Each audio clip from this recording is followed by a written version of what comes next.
One of the things I talked about was in the book is how these kind of new movements on the right were very youthful and took on a kind of style that was particular to the internet, so a kind of intentionally offensive sort of countercultural style, which was very unusual in the sense that in the culture wars that preceded it, I may talk about, for example, the Pat Buchanan years and stuff like that, conservatives, even the relatively hard-hitting ones, tended to kind of be maybe an older age profile. They always wanted to conduct themselves in a way that was gentlemanly or something like that, or at least that was the attempt. And so this was like a very strange phenomenon at the time because it was taking the cultural politics of the right, but it was using not just an online style, but a kind of taboo breaking kind of countercultural style that we tend to associate with the left, certainly since 68, since the late 60s. So many of the issues that they took up were kind of not very new in the sense that they had all been touched upon by previous movements of the right, but maybe because of the influence of anonymous forums in particular, things like 4chan, they tended to focus on the most taboo ones of all. So it would be like, race and the Holocaust and things like that, using kind of the most offensive language and imagery possible for the shock value. Right, yeah. And you talk in the book about how those kind of politics of transgression and the idea of forbidden to forbid has kind of moved from the left. Kind of in the 70s, the idea of transgression was more of a leftist idea. And in the punk era, you would have people wearing swastikas on stage. And now that kind of shock tactic and the kind of transgressive kind of symbols have moved to the right. And so that has inspired young people and movements on college campuses that have kind of never before have we seen this kind of popularity of the right among those kind of people. But it's interesting, I think, that you talk about kind of intentionally offensive and countercultural. That's the kind of ideology of the alt-right. But in some ways, conservative is a word that we associate with the right. But actually, the alt-right is not very conservative at all. And I wondered if you could just talk a little bit about the difference between the alt-right and the far-right, which I think often get kind of confused. Yeah, well, one of the things you'll notice is that they hate conservatives very intensely. And their whole anger at conservatives is basically that they have lost, right? That they keep losing these cultural battles to the liberal left or the cultural left. And they kind of feel that conservatism is something that's so incapable of winning that it has to be destroyed. It has to be just burnt to the ground before something else can take its place. But I think, people often use the term reactionary almost as if it's like synonymous with the right politically. But, one is in a reactionary position when you've already won certain political victories and you're trying to maintain them and stop the pendulum from swinging.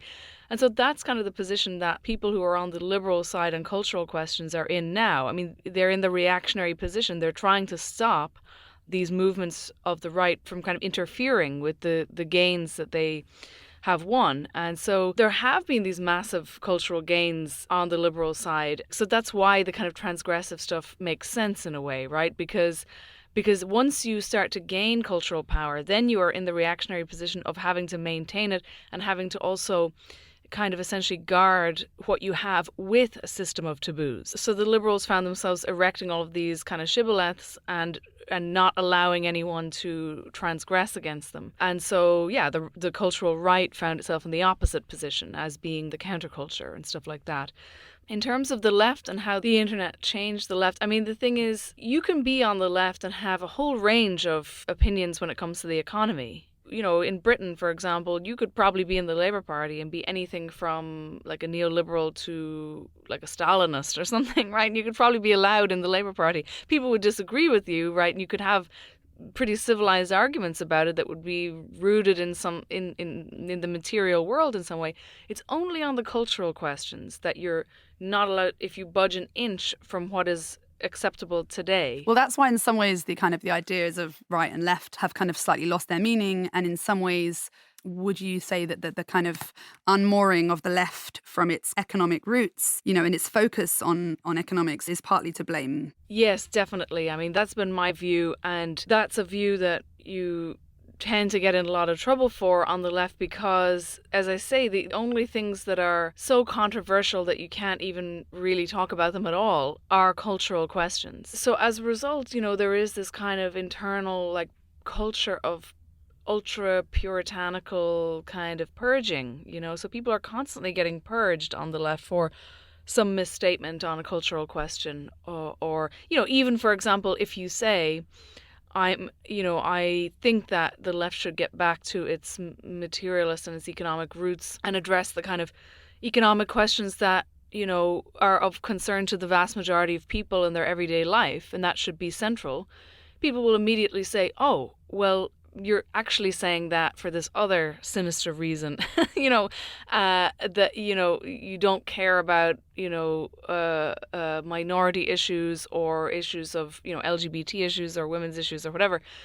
And so you just go around in this endless, totally futile circle with this conversation. It's very, very hard to say anything and be taken in good faith anymore. And that really is a product of the online environment. Mm. Well, what's quite interesting is that the book is kind of ostensibly a book about the alt-right, but I kind of read it as much as a kind of critique of the left, but from a kind of leftist perspective, because you kind of identify yourself as a feminist, you identify yourself, I think, as a socialist, but yet you're extremely critical of the left. And I think that your kind of refusal to subscribe to the kind of tribalism of the left and your willingness to kind of criticize it has probably, not won you any many fans on the left. Do you feel any pressure to kind of moderate anything that you're saying? I definitely feel pressure to moderate it, but I'm also very conscious of that, and I try to fight that when I find that I'm editing myself. And then there are a lot of people on the left who say to me, like friends privately who agree with me, they say, most people actually probably agree with you, but they don't want, this is not the hill they want to die on, right? They don't want this to take up every moment of their lives. A lot of the time I feel like with the online world, you end up kind of psychoanalyzing people a lot because so much of it defies rational explanation, But one of the things I think about is, two people can say exactly the same thing, make exactly the same argument. One will be ignored, the other will explode and will result in a year-long harassment campaign against that person. It's always very hard to figure out exactly what it is. But, one thing, I mean, this is a bit of a banal explanation, but I can't help but notice the pattern. There are other people on the left who make similar arguments to me, but I do notice that the ones that are a bit older don't get the same obsessive, stalkerish kind of response that I do. Or even kind of people who, another thing is just being offline. Like one of the reasons I'm just not on social media now is I think that once you're not on there, you kind of extract yourself from the unconscious mind of these people, to some extent, because they don't feel that they can reach you, So there are certain things you can try to do. Like if I could talk to my 2 years ago self, and say kind of what to do differently. One of the things I would say is just don't be on social media at all. And also, if you think, oh, how come nobody's writing about this? It's such an important issue. There's probably a good reason for it, which is that for some reason there's a taboo involved in the subject which is being protected. And if you touch it, you are going to have to be prepared for a very long period of people calling up your employers, calling up your old university. That happened to me. People deliberately misinterpreting everything you've said, all that kind of stuff. So that kind of takes over your life, and you have to come up with all kinds of strategies for dealing with it and not becoming obsessed with it as well. That's kind of crazy that you've been kind of targeted in that way, given that you didn't really say anything that kind of, you just kind of document the culture wars. That's how I read it anyway, rather than kind of making it any kind of extremely controversial arguments. I mean, it's kind of shocking. But can I say that here's the important point. I know lots of people who had similar experiences, who were very, very great writers who are on the left around the same time as me, who have just totally dropped out of public life now because they got a similar type of response. And sometimes, when we would talk about it, they would say it seems like the internet is kind of driving people insane in some way. And that is true. But I think just dismissing it as that misses an important point, which is that these are very effective tactics, and that's why they exist. So, for example, if you respond to somebody who is maybe the first person to dip their toe in the water of criticizing some kind of left taboo or something like that, and the response to that person is totally insane, right? Let's say they get stalked or they get harassed and they get driven out of public life. To the outside world, that looks crazy, but actually it's a very effective tactic, because what it does is, if you let one person break the taboo, then it's over. Then it's broken. So you can't let that happen. So you must punish the first person. Right, because otherwise it's not a taboo. Yes, yeah, exactly. Yeah. And so these are actually really effective tactics. And so that is important in terms of even what the book is about, which is that when I was first looking at this, I was looking at these two sides of the culture wars. And I was seeing just really extraordinary levels of cruelty and a total lack of embarrassment about saying things that in normal life, if your name was attached to it, if you had to say it to someone's face, you would be deeply embarrassed by it, right? The regulating force of like social shame would stop you. So I was looking at these like exchanges between the right and left, let's just say for a shorthand, of the culture wars, and seeing the ramping up of the kind of extreme cruelty and the way in which a mob could be whipped up in seconds, of thousands of people at that time. It was and I was kind of thinking. Do you mean an online mob? Yeah, no, an online mob. Yeah. So I was thinking kind of, where is this going to end? If you introduce anonymity into the equation, people will no longer feel any of the socially regulating forces that exist in real life. And so kind of, is there any end to that? I mean, I'm not sure what exactly I would conclude about this now, but it did kind of answer sort of an ancient moral like conundrum among like moral philosophers of like, do people have an innate sense of what is good, or are they merely pressured by social forces and things like that? And it did appear as though we kind of got our answer, that like if you take away the connection between a person's voice and their reputation, we'll say, or their name or something like that, that there's almost no limit to how much their behavior will change. But I guess you could also argue that even if they were anonymous kind of in real life, that actually they in that situation they might not behave in that same way, because when you're confronted with another human being, you just, as a fellow human, you just do react differently to just seeing an anonymous person on the internet. And I think it's interesting, a couple of things that you've said, like you were talking about people dropping out of public life after having been trolled so horribly on the internet, and you were talking about, mobs being whipped up in seconds. And the reason I asked about you talking about online mobs is because in some ways, I wonder if we're like giving the internet too much power. And we're talking about dropping out of public life. What we mean is dropping out of the internet. And the internet isn't the whole of life. In some ways, are we giving the internet too much power? And in the same way, people who have loads of Twitter followers are somehow now seen as like prominent figures just because they've got loads of Twitter followers. And we've got a thing on Alphaville at the moment. We've got a series called The Entire Economy is Fire Festival. And we've just started a Reddit page with the same name. And what we're kind of saying is that there's so much fakery on the internet. There's like, you can't even trust these metrics. Like, you can't even trust people's follower numbers because, people can buy followers and you don't even know about it. And these metrics that you're given by like Facebook or whatever, like that, we don't have ways of trusting them, of verifying them. And we kind of look back and then we find out they're not true anyway. And it's just so hard to distinguish like, what's real from what's fake, and and that's how they got all these people to go to this island, and there was no festival, like it was just all fake. There was nothing there. And I wonder if we could kind of take some of the sting and potency out of the kind of really vicious bits of the internet by just not valuing it so much. I mean, obviously that's an easier said than done, but I wonder if we're just in a period of kind of overvaluing the internet, and maybe if we took a step back, we could kind of think again about how much of our lives that we kind of live out on the internet. Yeah, no, I think that's true. I think about that all the time. But I'm not sure about it because I've kind of had this argument with myself for a long time. Because on the one hand, I think that's absolutely true. And, there is a sense in which we've all kind of completely lost perspective. A good way to test it is if you talk to somebody who's in an online community that you have no connection to whatsoever, and you hear them talking about it as if it's a life and death situation, and it seems so insane and ridiculous. And then you think, oh, that's what I sound like when I'm talking about the world that I'm in. And, or even I often find, like, when I go home to visit my parents in rural Ireland, they have absolutely no idea any of this is going on, and their lives are totally untouched by it.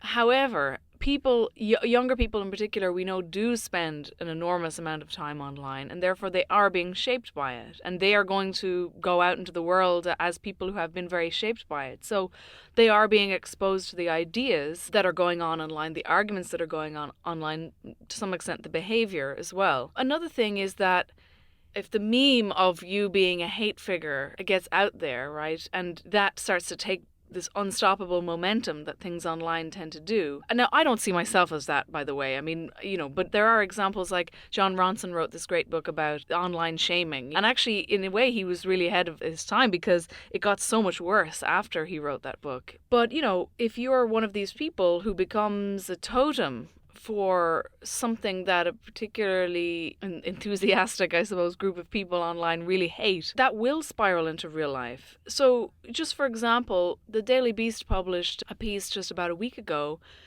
which, as if I understand correctly, was they doxed, as in they exposed the name and personal details of a man who was just a regular citizen. He was a day laborer who had posted a meme that was mean to Nancy Pelosi. And they wrote an article about this guy, and they looked into his background and said that he had a criminal background. And so forever, when you Google his name, that will come up, and if you go for a job interview, if you go on a date, if you do anything, that's what's going to happen. So it does, they do have this control over how you're viewed. That can have, very damaging effects. But I guess the other thing, too, is that it's kind of funny that, in a way, the appeal of the internet and the appeal of social media was that it offered us this kind of narcissistic pleasure whereby we could almost brand manage ourselves, So you could create, take a really nice photo of yourself, present the best version of yourself to the world through these kind of social media platforms, and in a way be a better version of yourself. And that appealed to all of us on that level. We all did kind of get sucked into it. But the other side of that is that while the internet can give you this persona that you would like and that you maybe don't quite live up to in real life, it can also take it away and present a horrifying version of who you are. Absolutely, yeah. I mean, talking about kind of things going offline, for example, I think the most recent kind of horrifying incarnation of the kind of 4chan, 8chan meme, shock tactics culture was the Christchurch massacre of the mosque. And so the shooter posted a kind of manifesto before he did it. And in it, he put all sorts of kind of in-jokes for the kind of people who would be on these forums. One of the things that he talked about was having got rich with this Bitcoin company. Actually, as Bitcoin blogger David Gerard has pointed out, it's probably complete nonsense because actually he was talking about this company called BitConnect, which set itself up in 2016. And according to ABC, the shooter had actually been traveling because he'd used the proceeds from this cryptocurrency thing to go traveling. It looks like that was just trolling. But yet the media had kind of picked up on it and had kind of said, oh, look, here's a neo-Nazi who's into Bitcoin, and because there'd been this idea that neo-Nazis were into Bitcoin. And so he was just kind of in some ways exposing the gullibility of the press. I mean, how much of a role does the press have to play actually in all of this, in the culture wars? And how much should the press be to blame? And how has the press been too kind of both uncritical, but also too ready to kind of jump on the exact same bandwagons that have kind of caused potentially some of these problems? When a shooting happens like that, there is a rush to politicize it as much as possible in a simplistic way and so on. I mean, they've been doing that with those kind of lone gunman shooters for a long time. But I guess it's hard to know because on the one hand, you don't want to say they're overreacting, right? Because the act is so horrifying that if you say that, it sounds like you're kind of downplaying the act itself. But I just don't know that it's really helping. There's a huge anti-media feeling out there now. And I think that when people are talking about the media in that way, in this very angry way, I think the media that they're mainly really talking about is this kind of middle tier that opened up with, again, as very much as a product of the online world and social media, which is kind of between the old-fashioned newspapers and I guess the internet itself, or things that are considered not legitimate media, right? So I'm thinking of things like the Huffington Post and maybe Vice, BuzzFeed, things like that, things that were designed to adapt to the online world. Those are the media platforms that tend to really fixate on cultural politics and on the alt-right. Like, for example, I remember seeing, I've been quite quiet actually about all these subjects for a while. I've hardly written or said anything in the last 6 months or so, in part because I felt that we may have reached a point where it's kind of not really possible to talk about certain kind of culture war topics without getting sucked into The culture war. yeah, the culture war itself, basically, right? Because that's how I started off writing about it. I was trying to be objective, but then people get angry at you because they say if you're being objective, it means that you're secretly sympathetic with one side or the But other. that's so sad that that like we so desperately need, in my opinion, people who call out all of this kind of identity politics and culture wars. And I mean, and that we chastise people who dare to like say that, you know, to step outside of the boundaries of those tribes. It's obviously a really dangerous thing if we can't have critics. Yeah, and the thing is, people are angry. The anti-media thing, like, people are angry because they see that kind of middle tier of the media that I'm talking about, which is itself a product of the internet, you know, and it's trying to feed social media back what it thinks it wants. That's interesting because I've always imagined, I mean, when I hear people talking about the media in that kind of critical way, I tend to think of, and I think it's normally, the criticism is normally coming from the right,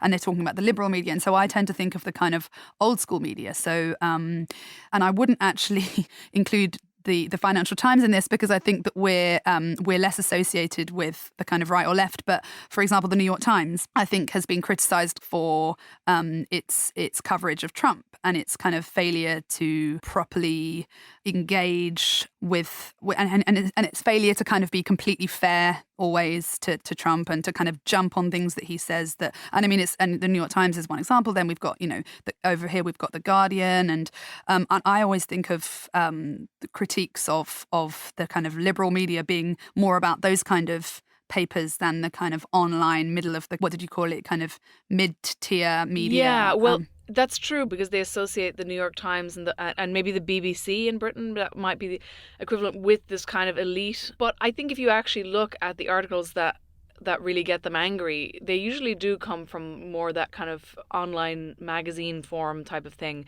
from what I can see. Well, I guess that's partly with the New York Times anyway. That would partly be because they wouldn't have a subscription to it if they're really critical. Yeah. But isn't it interesting, though, that the Financial Times, a writer I know called Amber Ollie Frost wrote this piece about the Financial Times and how even though she's like on the radical left on economic questions, she only wants to read the Financial Times because it's this kind of oasis of calm in in all of this, you know. And the fact that a lot of it is paywalled is part of that. To me, what that kind of suggests is that by not being as fully online, as fully accessible online as other publications, it has saved itself from...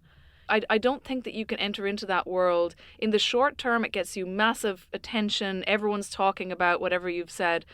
But in the long term, the consequences are very bad. You know, it's like if you stare too long into the abyss, it does start to affect you. I would like to counter that argument by saying that FT Alphaville is free and we do not have a paywall and all you need to do is to register, which in some ways is a little bit of a kind of barrier to kind of massive kind of online proliferation. But we very much, I think it's part of our mentality to not kind of go along with the kind of group think, and we very much question both the left and the right. And so I just wanted to give a shout out to the free FT Alphaville, given that's who I write for.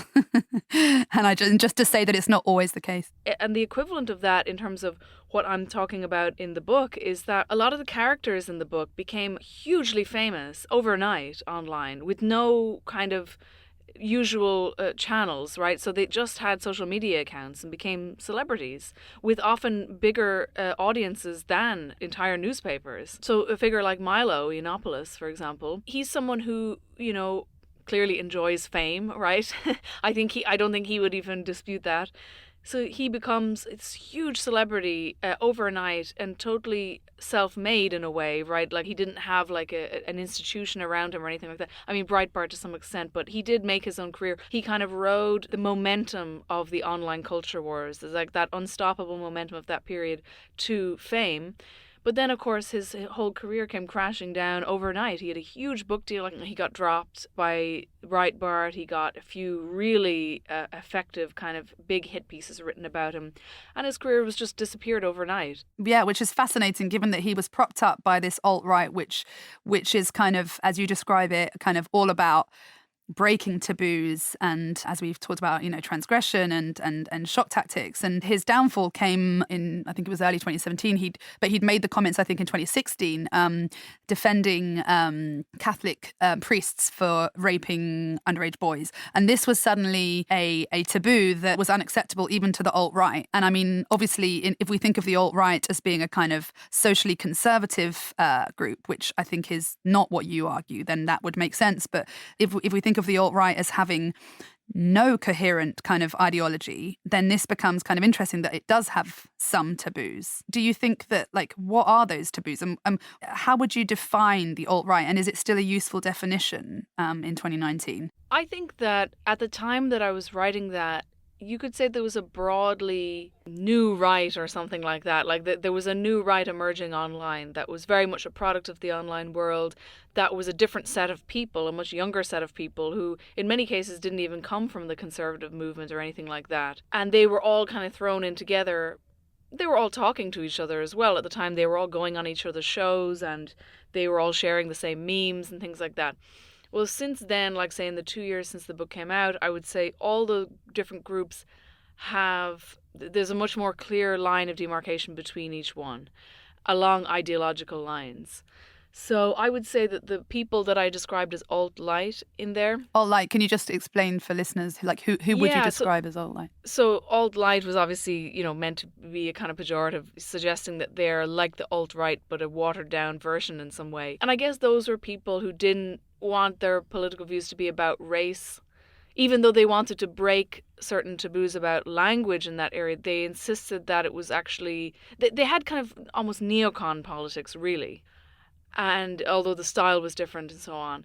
So that would be maybe Lauren Southern. I think she started off as a YouTube kind of e-celebrity and then went on to make documentaries. Gavin McInnes, the former editor of Vice magazine, Milo, people like that. Those would be the alt-light figures. And what about Trump himself? What category would you put him into? Oh, well, initially Trump was a kind of nationalist, like a civic nationalist, an economic nationalist, something like that. But he was also a taboo breaker on the cultural stuff. So this coalition, which now no longer really exists, but briefly all joined forces behind Trump, they liked the fact that he was breaking taboos around kind of feminism and political correctness and things like that. And they got a kick out of that. And also, at the time, they saw him as the alt-right in the stricter sense. The alt-right and the alt-light actually do have very significant ideological differences. And what are those? How would you... Well, as I say, the alt-light have this kind of neocon, something like a neocon politics. So they tend to be, for example, Milo, for example, would say something, hateful towards Muslims in the West, but he would do it through the language of, gay rights or something like that. And he would also be I think still very uncritical of US foreign policy and stuff like that. Whereas the alt-right proper are very anti-war and, America first and all that foreign policy wise. They want it to be nationalist. And they would describe themselves as identitarian in a way, or they don't reject identity politics. So the alt-light people, what they say is that they want to be about universal values and things like that. They would do something like say, we're against gender quotas because we think everyone should be treated the same, that kind of thing. Whereas the alt-right would say, well, women are genetically not as good at certain things. So, do you know what I mean? So that's the difference basically between the two. Obviously, Facebook got a huge amount of criticism for their role in kind of spreading like so-called fake news in the run-up to the 2016 presidential election through their kind of the way that their algorithms worked and the kind of the promotion, the adverts that were allowed to be run on there, etc. And they now have to kind of appease the left again by banning all these far right figures. Now that, as you say, that a lot of the figures who you wrote about have kind of disappeared from the internet. But I mean, how dangerous is that? And I mean, I know that a lot of the people who've been purged from these platforms have now migrated to Telegram, which I think is the same journey that ISIS took. And I mean, is that creating a more dangerous world in which people are even more, isolated from everyone else, and therefore that their views are going to become more radicalized in these echo chambers? Or does that in some ways protect us all from the proliferation of this kind of stuff? Like, is the purging of these people a worrying development, or is it a kind of taking away of the power that they had, or is it kind of a mixture of both? I think it will be, in the short term, it will seem very effective, but in the long term, it will not be effective, because you have to look at what are the contradictions that made this movement, this set of movements, like, appear in the first place. And none of those have really been resolved. None of the questions that they had that brought them to that point have been answered, because even discussing any taboo issue is simply impossible. And there is, I think that it is true that there is a very profound and a very deep corruption of the universities, of the public space in all kinds of ways, the places where we are supposed to be able to discuss difficult issues, that is gone. And they're trying to just stamp this down into the ground instead of dealing with it in any way. And so I just think the human spirit rebels against not being allowed to talk about very important things, that it almost feels futile to talk about anything that's important now, because it's like a minefield all the time. Well, that's quite a bleak note to finish on. But I think that's where we are. And I mean, is there any hope? I don't think there has to be, but is there any hope for us? Is there any hope in the culture wars? Is there any hope that there could be any room for having a more kind of robust scrutiny of the dominant liberal contradictory agenda? I think we have to first realize how bad this is going to get if something doesn't change. It's getting to a point where, as I say, almost nothing of any consequence can be discussed in any meaningful way. I mean, I even find myself speaking in these incredibly vague terms, because if I utter one sentence that can be taken by somebody and put out there in tweet form, that they can pull out of context, they can absolutely ruin your life. And so we cannot possibly have any meaningful conversation about anything when this continues. And so we are going to have to find a way. Clearly, the majority of people don't want this, right? The majority of people, bullied makes it sound kind of childish, but they don't want to be part of public conversations. They're totally checked out of them, because they just think this very niche culture war issue is not a good cause for me to ruin my life, right, and become some kind of hate figure. So the thing is, that's not going to get better until it is addressed. I used to be of the view that the left should not be concerned with the culture wars, that it should not be concerned with identity politics, and that it should stick to the bread and butter issues that concern everyday people and the purely material stuff. I now think that things have gotten so bad that there simply is no way out but through, if you know what I mean. So this just has to be tackled in some way, which means a lot of people are just going to have to take hits for the higher value of the truth, that the truth actually matters, and that you have to take the consequences of that. If saying something truthful means that you're going to be totally misinterpreted, interpreted in bad faith, they're going to try to do something terrible to you, I think we all just have to take that for a while until this gets reformed in some way, because the alternative is kind of horrifying, which is like totally oppressive environment that I really just think can't go on forever. And I do think ultimately, if it does go on, right, and there's no reform option, if you like, right, nobody's willing to say anything about it, who is ultimately going to benefit that but those on the far right who are able to say, we are going to offer you a solution where you don't have to obey any taboos. You can say anything you want, and we are just going to smash these people who have done this to the public sphere in a way. That is obviously going to be an attractive option when all other options have been closed off. I think what you just described is the same problem for the media, actually. Like the idea of the truth not actually being the most important thing is, I think, a big problem. And I mean, there might be variety between like the left and the right in the way that they'll present it, but there'll be kind of uniformity within those groups, which I think is really worrying. But to come back to a little bit of hope, potentially, maybe. I mean, obviously we can't go back. We have the internet now and it's not going to go away. But maybe it's just about realizing that like the things that are said on the internet are not the be all and end all. Although obviously, as you say, there's a record on there and we all kind of are stuck to that. I do see a lot more talk of people being aware of mental health impacts of spending an enormous amount of time online. I don't have them to hand, but I remember, I think it was Jonathan Haidt gave these like very, very shocking figures on depression and even suicide among young girls being linked to a lot of online activity. It comes up a lot more in conversation, I notice, that people are saying, I've stopped using, some social media platform, so much happier, I get so much more done, it's great, and they get kind of back in tune with reality in some way. So, I mean, that may even out in some way, that may start to happen. And then as a result, all the dynamics that briefly came to totally swallow up the media and the public space may have less impact. Okay, well, I'm going to leave it there in case we go down another dark and depressing hole. Let's leave it on some light, not that we always have to. So thank you very much, Angela Nagle. Thanks for having me.